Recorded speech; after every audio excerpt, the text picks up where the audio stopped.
Aš atsakysiu kitaip. Prezidentas turi 40 patarėjų, tuo viskas ir pasibaigia. Prezidento patarėjų finansavimas yra toks, nes, aš sakyčiau, partijom yra leista institutus savo kurti, o prezidento patarėjai gali tik tai savo kompiuteriuką ir patys sėdėti ir bandyti suvokti situaciją ir patarti, kaip yra šitoj vietoj, ar Lietuvos vidaus, ar užsienio politikoje, ar kurioj tik norit, ar ne? Mano vizija yra tokia, jeigu nori rimto darbo ir būtent analitinio darbo, ar ne?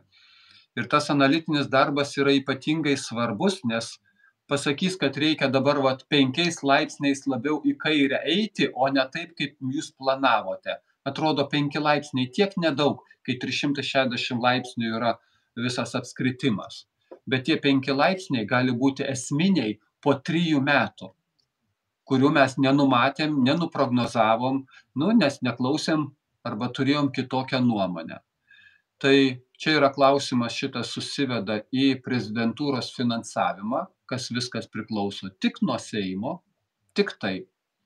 Ir sekantis punktas, tada prezidentas, kai jisai jau yra išrinktas, jau jo svoris ir pasiūlymas ir prašymas, tegul būna irgi, prašymas būti jo patarėjų tam tikrų specialistų, jau atrodo kitaip negu vieno iš politkampanijos dalyvio, prie kurio, jeigu jisai kalba ne taip, kaip yra tinkama šitai parsidavusiai okupantų valdžiai, šitiems išdavikams, tai dabar viešai pasakyti, kad jis palaiko Vaitkų kaip kandidatą, kaip politkampanijos dalyvį prezidento rinkimuose ir turint omeny jo dabar užimamą poziciją, tai čia tas pats kaip savižudžiui tada prisiduoti ir pasakyti, taip, aš sutinku, kad jūs mane nudaigotumėt.